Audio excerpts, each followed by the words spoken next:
Okay, everyone, good morning. Only 20 minutes behind schedule for the stream this morning. Trying to start around 11 a.m. Riga time. That is 10 a.m. Germany, France, and Benelux as well, and 9 a.m. UK.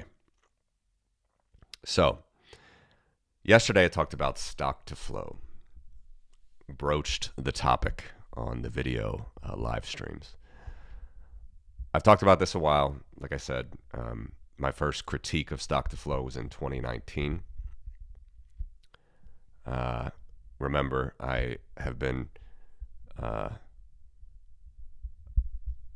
slowly and steadily, in my own little way, pushing the idea that Bitcoin follows a power curve since 2018, which is a few months before Plan B actually published his stock to flow piece, which is interesting. But obviously, stock to flow is exciting for certain people. They think that it's might hold some secrets, and I'm trying to show us that I think some of these relationships, in fact, all of the relationships that stock to flow might have with the value of, say, gold, silver, or Bitcoin are spurious. So we're going to continue this for a few days here. I'm not sure how many streams it's going to be, but we're gonna drill down on this. Okay, so let's define again some various stock and flows of gold and silver to start. We're going to hold off on Bitcoin today. We're just going to do gold and silver. All right. So I'm going to put the first chart up. Here's gold production. Now, in the video yesterday, consider it just kind of a primer or an intro to what I'm doing here. This is a bit more detailed, a bit smoother, a bit more beautiful charts. I try to make the charts as beautiful as I can, simple as I can for everybody. But I was running some compound growth numbers that I think were just too noisy yesterday, so I'm smoothing it out. Same numbers, same results over the long term for both gold and silver, but we're just going to smooth it out a little bit more here. Okay. So what are we talking about here? Gold production, growth rates, doubling time, and stock to flow. 3 different metrics to measure the rate of change of anything. Okay. Typically, economists use this term stock to flow as sort of just a general term of how scarce something is. But of course, that doesn't even get to the nitty gritty of the math of these things, because we need to understand how something actually grows. We need to understand the math. Is it, for example, linear growth? Is it exponential growth? Or is it power growth? Something we might want to establish beforehand before we even think about something like stock to flow. So these are the points that I'm trying to drill home here. Okay, so we have gold production here. All right, and rather than go back a century or 2 centuries, let's just look since 1971, closing of the gold window, the growth of gold. All right, incredible steady growth of gold since the gold window was closed. Okay, I'll take off this is log scale. I'll take off the trend line. All right, when something moves roughly on a straight line on log scale, you know it's exponential growth. Okay, so you can see it's a little bit slower here, picks up in the 80s and the 90s. All right, we had the introduction of gold ETFs here around 2000. Same time that Gordon Brown sold the UK's gold. Hilarious. A lot more private investment in gold. But nonetheless, we started something like 3 billion ounces of gold in 1971. Today we're about 7. All right. Let's run a trend line on this number. Trend line. This is all-time ounces of gold that ever came out of the ground. All right, here's the trend line. Look at this R squared. 100%.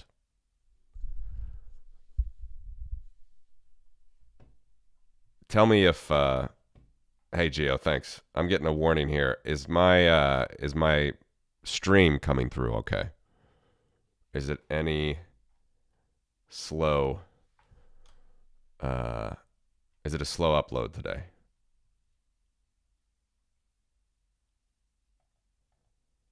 Interesting about the Czech National Bank. I have not seen that. Very interesting. 7 billion Bitcoin reserve plan. I'm going to read up on that.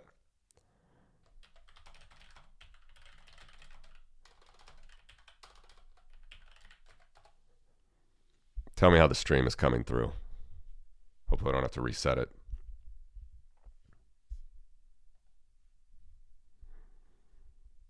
It says my connection's good. All right. Thank you. Thank you. Let's do a quick aside now that we're just chatting here. Check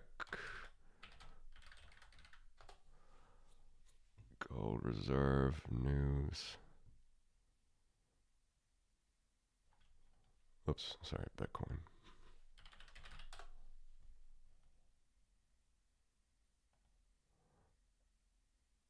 All right, what do we got here? Czech Central Bank head wants it to buy billions of euros in Bitcoin.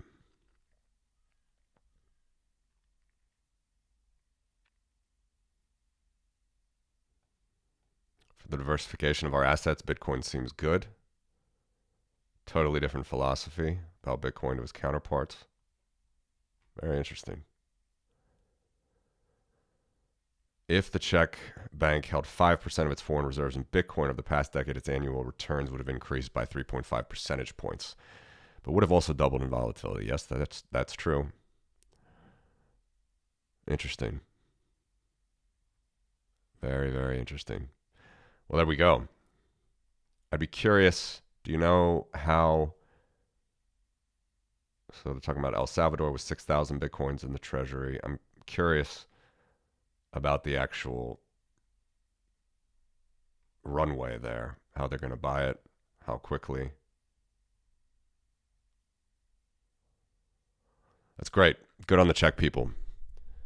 Always super strong in their reserves in all matters. They had a very strong currency 100 years ago. And of course, with the very sad defense, lack of defense of both the Czechs and Poland by the French and the British before World War II started, still the Czechs had a huge strategic stockpile of arms in the 30s that unfortunately the Nazis just took up because they were not helped by allies, which rings true for today. But again, I digress.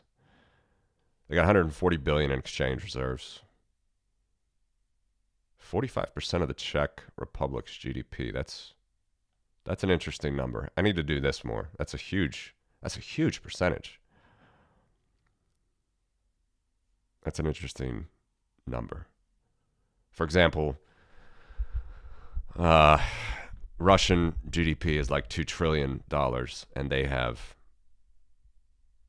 they actually have more than, they have like 500, 600 billion in foreign exchange reserves. So that's like a quarter, but they have less in non-gold foreign exchange reserves, something like 10%, 14%. They have 300 billion in whatever that is, 12%. They have 300 billion in foreign exchange reserves, which are frozen. So very, very interesting. Thank you for this news. Happy to keep going over these things on the stream as well.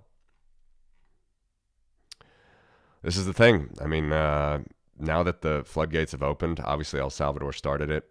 It's we're gonna have to do more checks on BitcoinTreasuries.net and see how these things are growing.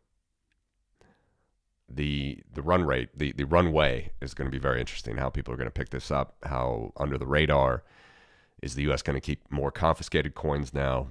All these things have not been spelled out. I know a lot of Bitcoiners are disappointed with the crypto shenanigans of Trump, but can't say I'm surprised there. So anyway, back to the gold here now really quickly. We're going to get to central bank reserves, not in this video, but I really want to drill down on each stock to flow so we can try to understand something here. All right, so again, gold, it's just like, it's like a stamp, like every year comes out nearly the same rate. And look at that exponential trend there, 100% R squared. It's actually like 99.8%, but it's such a strong R squared that it just layers over perfectly the actual numbers. Remarkable, right? And if you take this out 50 years, you get something like 10, $11 billion. 10, 11 billion ounces of gold. Okay, so basically not even another doubling over the next 25 years. Okay, now let's put this into real numbers that we can understand. Compound growth. All right. This is I showed some weird numbers yesterday. It's better to actually go back from today. So that's why I'm going to do it now, like always with the current numbers. So here you can see this is the rate of change sort of going backwards in time. So what you can see here is gold was increasing in the 80s and in the 2010s. Okay. But it was falling here specifically after COVID, which is interesting. You can actually see it. The rate of production was falling.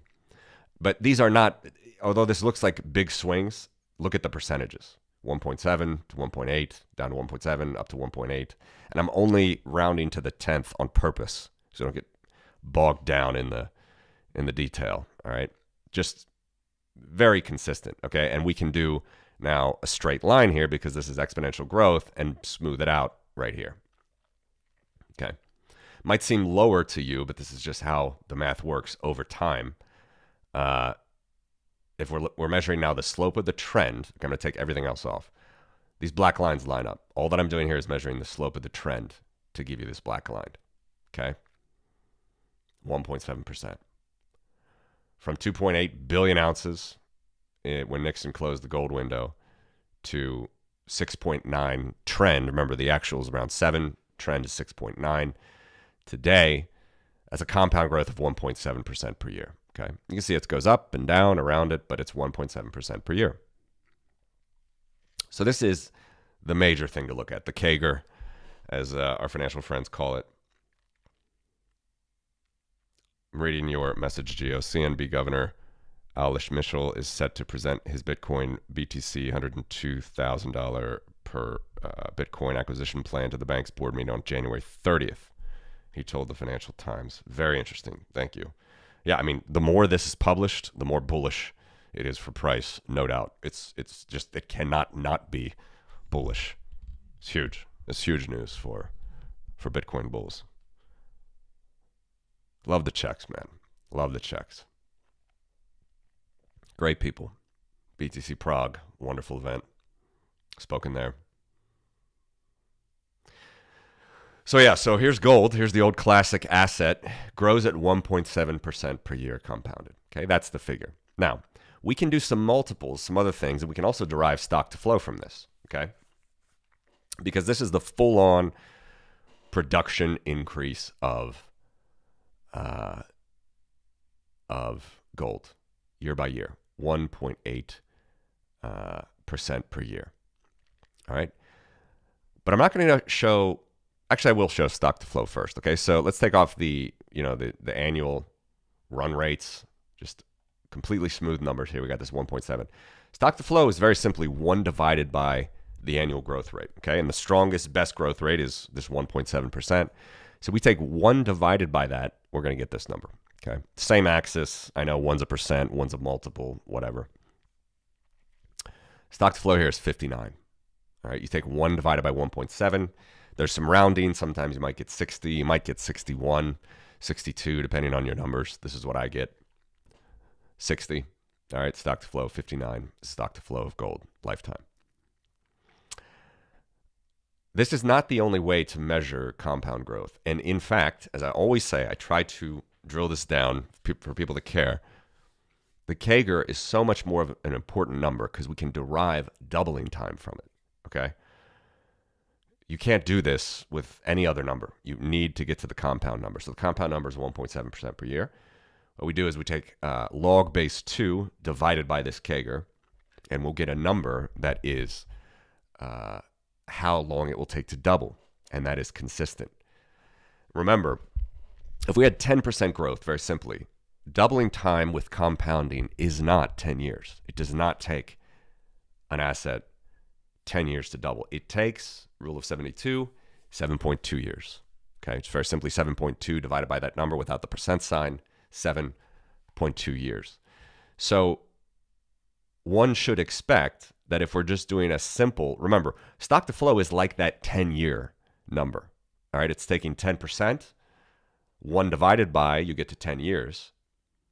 That's what stock to flow is. It's a very basic, sort of juvenile, childish sort of look at an asset. Doubling rate is a much more important figure. That's what compares to stocks, bonds, returns, yield to maturity, IRR. So the doubling rate, let's look at that. What do we actually get with the doubling rate of this 1.7% CAGR? Let's put it up now. Lifetime, 41. Again, I said 42 yesterday. This depends on if you're measuring actual or the trend. Doesn't matter. 41 is my current all-time doubling rate of the gold production. All-time gold production, 41. All right. And let's take off stock to flow now. Again, this lifetime doubling rate of 41, all right axis, is purely derived from the 1.7% return. The 1.7% return is the slope of the curve of that black line going up right here, this curve. So 41 is actually a better metric if you want to see how quickly the stock of this gold doubles. And let's just check it, all right? So 41 years from August 1971 would be August 2012. All right, roughly 41 years. Let's look at the number. Let's even take out this is on the trend line. So we got 2.8 billion is the trend. Let's take it out to, 2.8 billion. Let's take it to 2012. 2.8 billion was the number. 2012, 5.6 billion. Doubled. It doubled every 41 years. And that's what gold does. It's an unbelievably consistent number, and it's just very interesting that it grows that way. All right, so all-time figure, all-time. Now, the idea, though, of course, is that somehow stock to flow is going to show us a prediction. It's going to show us a prediction of the price of gold. Well, let's look at price and see what we get. All right, similar chart. Now I got gold price. I don't got gold production. I got gold price in this line. All right, so let's look at the CAGR now. All right, so first of all, the trend line, I should say, is still strong. Remember, we talked about this yesterday, the 78% R squared, but it's not 100. All right, so right there, prima facie, we should understand that if we can understand that gold's price moves in exponential form and the production moves in exponential form, but the production R squared is 100. Remember, what does 100% R squared mean? It just means that the actual production moves around this black line. Let's take everything off. The production moves around this black line better than it would move around an average line, whatever that average would be, six of this whole time period, 4.5 billion ounces. I don't know. That's what it means. That's what R squared means. It means it moves around the black line 100% better with 100% less variance than it would move around the average. Excuse me. Fighting a cold here, nasally today. That's what an R squared of 100 means. So prima facie, if we see the gold production is 100% R squared, but the gold price, the trend line of that is only 78% R squared, prima facie, we can see that analyzing the gold price, there's something deeper. It's more difficult than analyzing gold production. Gold production is actually really stable. Unbelievably stable. It's like automatic. Some of the most automatic trend lines you'll see in nature. But price doesn't move that way. Price is more volatile. It can be and it's like decades-long volatility. It can be for decades long above the trend line, for decades long below the trend line. And then now, since 2008, since the global financial crisis, all right, it's like nearly 20 years now, we've been above the trend line. Very simple analysis, but we can clearly say just right here, if stock to flow is something about actual units upon units, ounces upon ounces of gold coming out of the ground, it's 100% R squared. We can already see that we're at a 22% discount somewhere in our analysis, our understanding of the same exponential trend on the price. All right, so that's point one. Let me know, Gio, if you have any questions or if you can still not see me, or if you can't see me on the stream. Okay, so now let's clean it up. Let's look at the growth rate now of the same thing, of the CAGR over time. Okay, so this is better. Remember, yesterday I was showing you from the beginning. Now I'm showing you from today. All right, so from the beginning, remember, if you had bought gold at, like, say 40, held it until it was $800 an ounce in 1980. I know I don't catch that exactly on the. This is a monthly frequency, but regardless, you would be running at a 60% CAGR. Okay, I'm not showing that. This is a new way. It's a smoother way. It's better. Now, this green dotted line is showing you if you had bought it at the time and held it to today. Okay, so note, if you bought at $650 in 1980, held it till today, it's $2,700 an ounce now, 2,600. All right. And when I say today, I mean December. These are month-end frequencies. Your CAGR would be about 3.2, 3.1%. Not that great. But of course, if you bought it down here, below the trend line, by the way, look at how it's below the trend line. Buy gold price below the trend, you're looking all right, 6, 7%. Okay. Same here. You buy here closer to today, you get that theta, the time dilation to take into effect. So you're waiting less time, still buy well below the trend, exactly the time Gordon Brown, former chancellor of the exchequer, was selling Britain's gold. If you bought gold, you get a 10% return. Great job on Gordon Brown understanding how monetary economics and sound money works. You get a 10% return if you held until today. So this CAGR is definitely more volatile, certainly more volatile than the CAGR of production, right? Remember, this is hovering around 1.7% per year. Here we got some volatility. And as we get closer to the day, to today, I cut it off a year ago just so you don't, it gets really wild. But if you bought it a year ago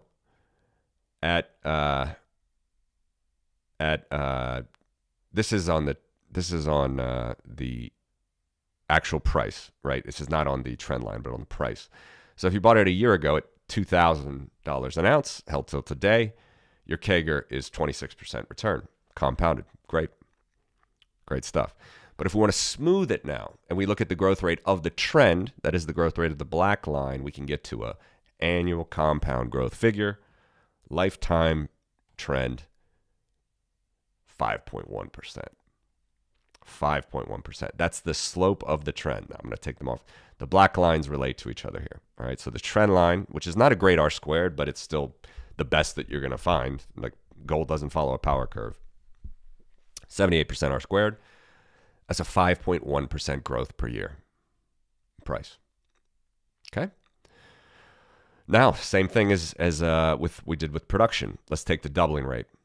Doubling rate, we just take the log of base 2 divided by the 5.1%. You just run that in a financial calculator, whatever, you're going to get 14. 14-year doubling time for gold price. Okay, so it's note quite a bit faster than the doubling time of ounces in the ground. All right, it's about 3.5 times faster. 2.5 times faster. Sorry, 2.5 times faster. 2.5 times faster. 41 here for ounces in the ground. Ounce price per ounce over time, you're going to double every 14 years. And then, of course, we just do the simple sort of caveman 1 divided by to get your stock to flow. It's 20. 20. Talked about that yesterday. All right, so you put all these numbers back. You try to figure it out. Prima facie, again, R squared is worse here on price, on value. Amazing here on production. What's the relationship between the two? Can we establish something? I don't know.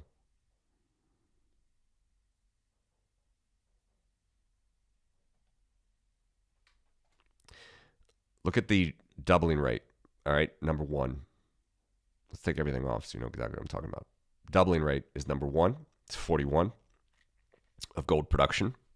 Okay. 41 divided by, let's take everything off. Now gold price, 14. It's 2.9. It was rounding to it's 2.9. It's close to 3. Okay, close to 3. Same with the stock to flow. It is almost exactly 3. 60 and 20. Okay. 3. So what should we conclude from this? We should conclude that the price of gold moves 3 times faster than the production. That's a fine conclusion. But what is the relationship between the two? Can we establish here somehow that stock to flow number, or the doubling time, which is a better, more accurate number of 14 here and 41 here, right? The number 1 down below. What can we say about that specific relationship? And the answer is, I don't know. I don't think we can say anything other than it's 3 times different.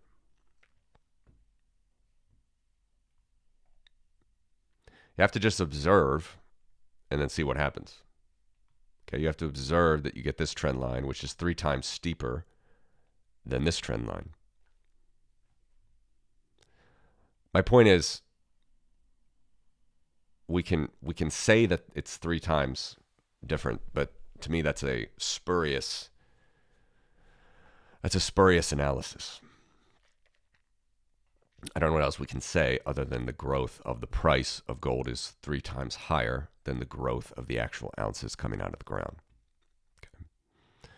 One could say that let's try to do a relationship now with the inflation rate, all right, the price inflation rate. My immediate question would be, which inflation rate? These are worldwide figures. So are you going to do the inflation rate of China? And when I say inflation, I mean price inflation. Are you going to do it of China, of the UK? A lot of the gold is sold in the London Bullion Exchange, LBMA. Are you going to do it in the US, Africa, Middle East? I don't know.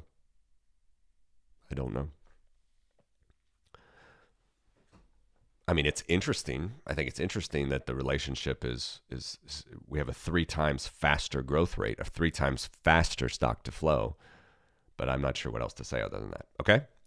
That's gold. Let's do silver now. Quicker. Same thing. Silver is about 9 times more. Okay, so we got 60 billion ounces on the trend line and on the cumulative flow of silver. Okay, 60 billion ounces have been mined. 61 billion ounces of the stuff have been mined throughout humanity. So right off the bat, if you're curious, that relationship's about 9 to 1. Right now, that's the mining ratio. And it doubled. Look at that doubling time. 30 billion in 1971, 61 billion now, 53 years later. It's pretty much the doubling time. So let's actually check that. And remember, my smooth number is based on the curve. Let's check it. Doubling rate, 51 years. All right? Very simple stuff. Okay, and then the lifetime CAGR is well down here. Let's take off doubling just to see it. Let's look how the evolving CAGR moves around it. Similar thing. All right, so interesting here.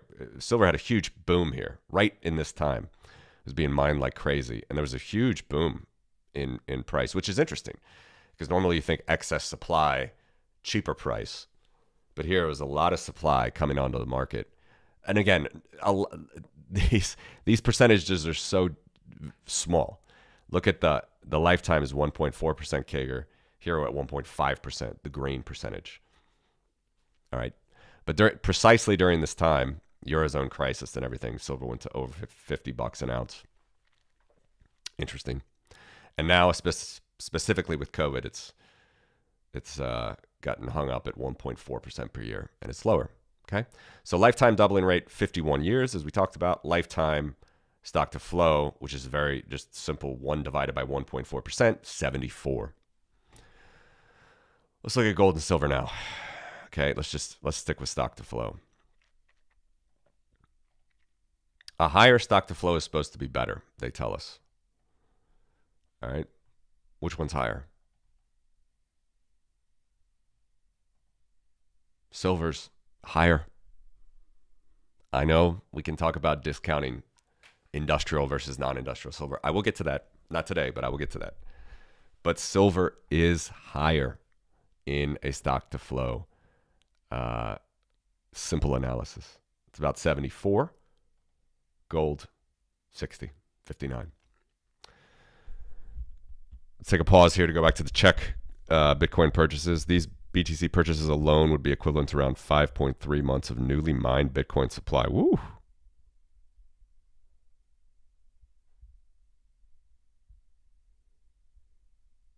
That's a gigantic number. How many Bitcoins is that? That's amazing. And we're going to talk about Bitcoin in the next video, but I don't have it ready yet, the charts. That is just incredible.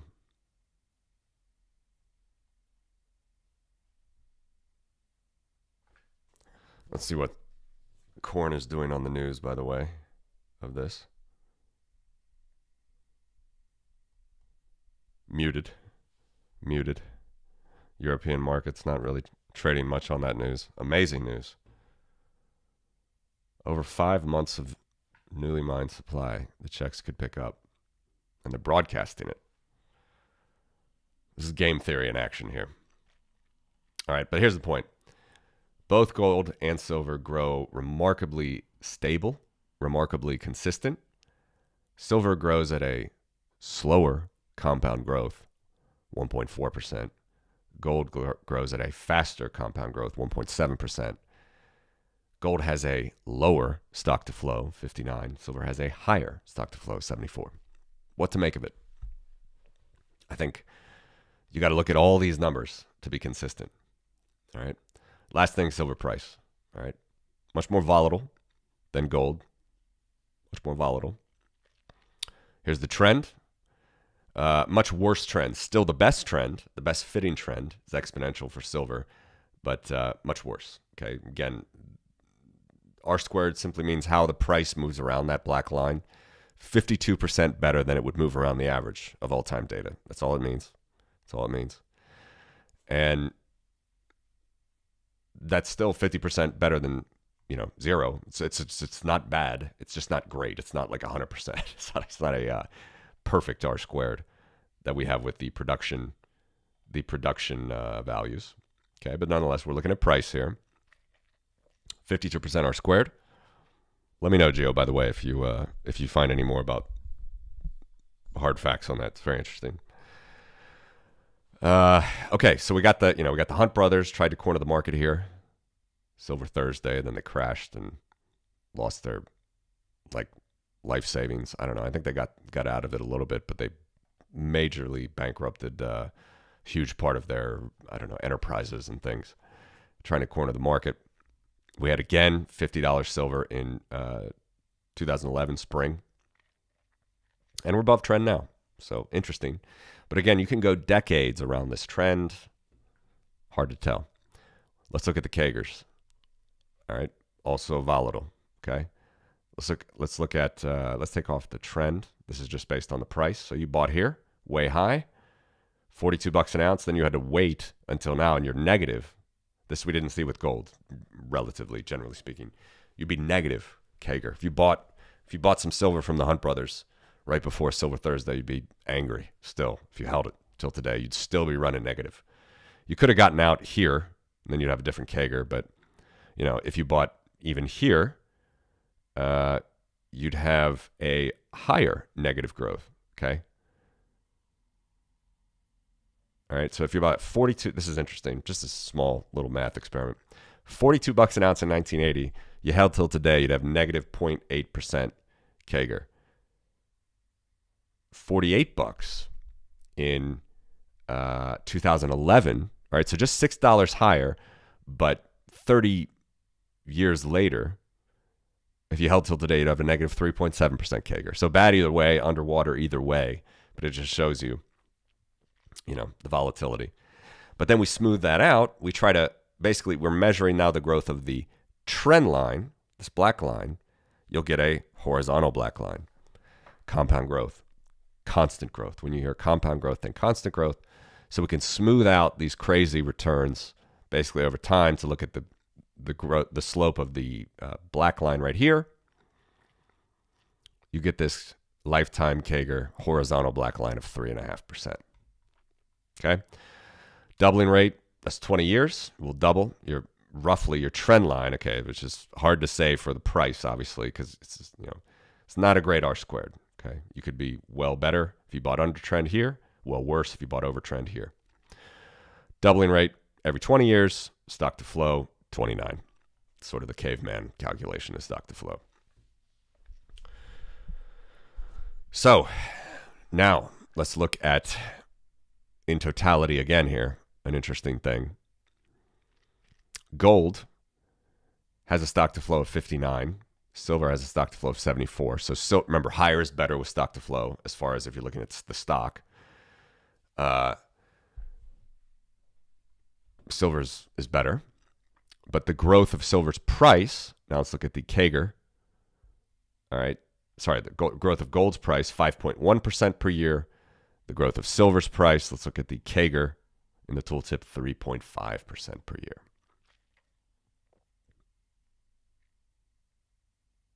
Again, relationships, perhaps, but there's a lot of different variables here, certainly in the market as well, that if I'm going to try to run some general cross-asset model, they're not jumping out at me, let's say. Okay, because very simply, in this view, we got a better stock to flow for silver, worse return growth rate for silver versus gold in both cases. Better stock to flow for silver than gold, worse return.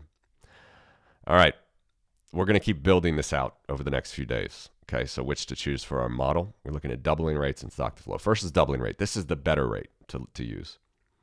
Let's just look at how many, I should take that X off really for doubling rate. It should be years, but nonetheless. Gold production, all right, will double every 41 years based on the CAGR. Silver will double every 51 years, okay? Yet gold, of course, the supreme hard asset, monetary asset, definitely it's the best monetary asset in the world, will double in price every 14 years, right, which is a difference of 3x, nearly 3x. Whereas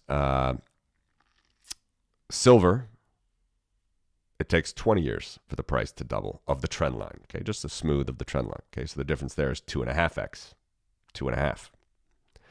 Okay, so our deltas between gold and silver are different. And, silver is better in one and gold is better in one. Okay. Now let's look at the S2F multiple. Again, this is just kind of a more caveman way to look at it. 59x for gold, 74x for silver. Let's look at a stock to flow multiple, which is simply just 1 divided by the CAGR.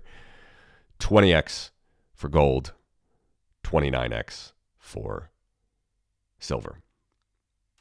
All right. And in this case, remember, lower is better because we're talking about the growth of price. So you want price to increase more. All right.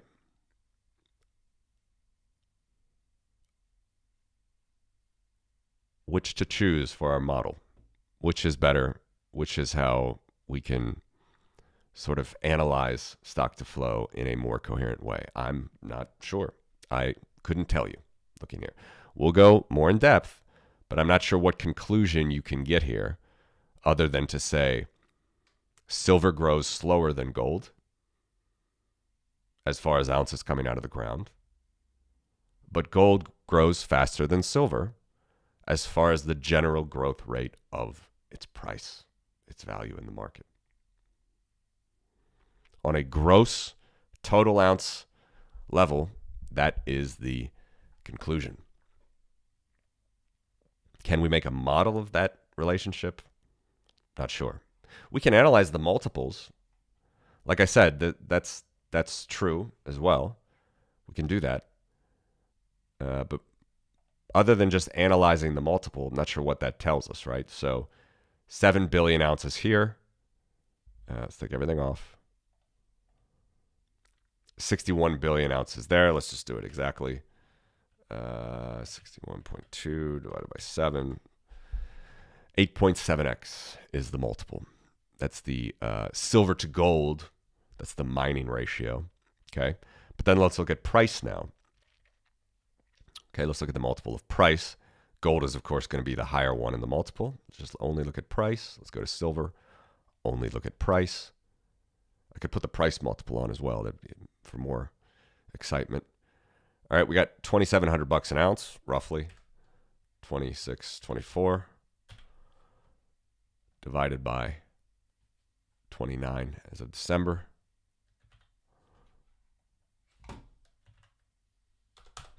90. So maybe we can get to some voodoo multiples here, but 9 is the difference between the mining ratio of silver to gold. 90 is the difference of the price ratio between gold to silver, and 3 is the difference of the stock to flow ratio or the doubling rate ratio of gold's production to price. And 2.5 is the difference of the silver production doubling rate ratio, production to price. A lot of different multiples there, a lot of different things to consider. I'm not sure we can make any conclusion other than just gold grows faster than silver in terms of value. Silver grows slower than gold in terms of all-time ounces coming out of the ground. There are different supply-demand reasons for this. The value to weight reason, silver's use in technology and industry. Lots of different reasons we can talk about, but I'm not sure what conclusion you can get. Okay, so again, here was the original article from Plan B. He's changed it a little bit. This is March 2019. He does have this cross-asset model. Here he has the gold at 62, okay, which is closer. Silver at 22. But he's changed those. This is the only one I can see that picked it up back in the day. He put gold at 54, silver at 3. And again, I'm not necessarily denigrating that. Like, was he using the 1-year rate? Was he using, like I'm using?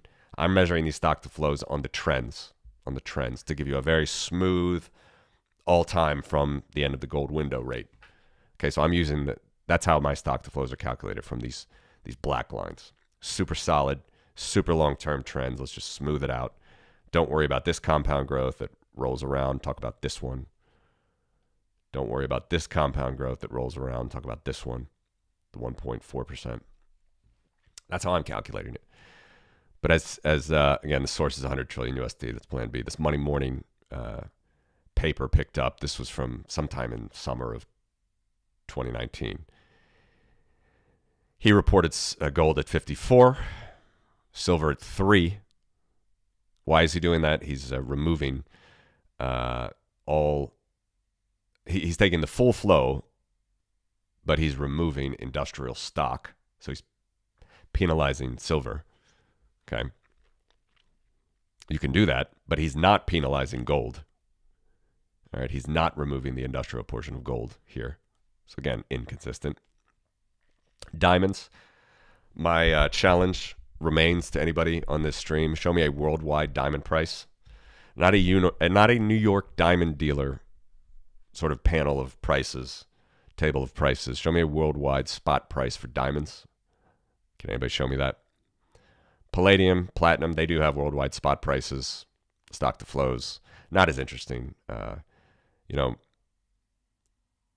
not sure, again, where he gets this platinum. Certainly there is industrial platinum, but my general recollection, I'm not sure if it still holds true, is platinum is actually more scarce than gold. It's just the market chose gold because gold, of course, has better qualities. So again, the stock to flow here, that's 0.4. I don't even know. Platinum and palladium is clearly not even worth trying to put them into the cross asset model. So he's changed it. He's only done gold and silver in his revised piece, but he at the old days at the beginning put this. So this is what I was commenting on back in 2019. A lot of stocks, a lot of flows. We're going to add to this, okay? And I'm going to ask you, dear viewer, which one you think is correct for any sort of analysis. But we can look at doubling rate. We can look at stock to flow. They're all over the place. I'm not sure how we can model, say, gold price and silver price based on gold production and silver production. It seems more just the market of supply and demand factors on the margin will give us price. Price is the best signal as always. So that was about all I had here. Gio, I don't know if you have anything more about these BTC purchases. Definitely central bank gold, central bank Bitcoin. This is now coming back into the fore. This is fantastic stuff. Love to see stories like this. If this actually is fully confirmed by the bank, and if any government oversight in the Czech Republic, and if they actually plan to stick to this runway, it could be very, very interesting to see how they manage this, as well as everybody else that keeps buying Bitcoin. El Salvador's got a great stash here, 6,000 Bitcoins in its treasury for that small country. Very interesting stuff.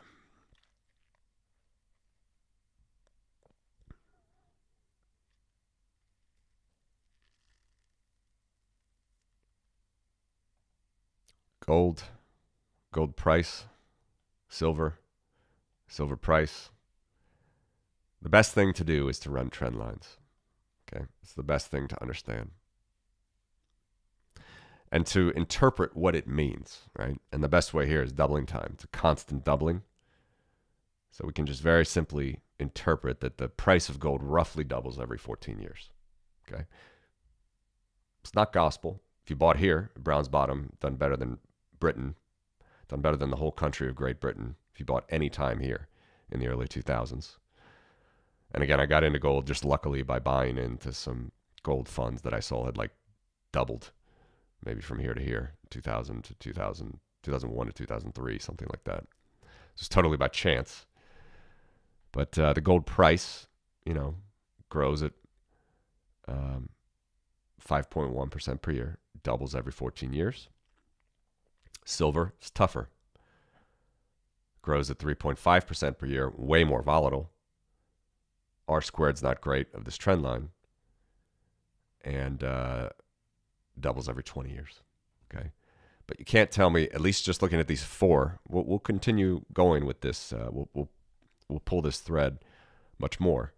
But you can't tell me that just looking at, the fact that gold grows worse, all right, comparably to silver. And when I say worse, I mean faster than silver. Silver's got a higher stock to flow, a higher doubling time. Why would it be that the gold price doubles faster? Okay. And again, are there lines that we can draw here in comparison? I don't think so. I think we just have to measure this thing and measure all these different variables and then make a judgment there.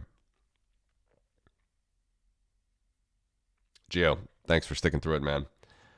Thank you for comments on the Czech National Bank. Definitely something to keep in mind. Bitcoin strategic reserve getting a lot of press in the U.S. Again, it's not all about, as any hardcore long-term Bitcoiner knows, we want Bitcoin to get into the hands of as many people as possible, not just into a Bitcoin strategic reserve in the U.S. or any one country. So stack sats, stay humble, as they say. And let's continue this analysis of which stock to flow to choose for our model. And I'll do that over the next few days. Thank you, guys. Thanks, Gio, for watching. Take care.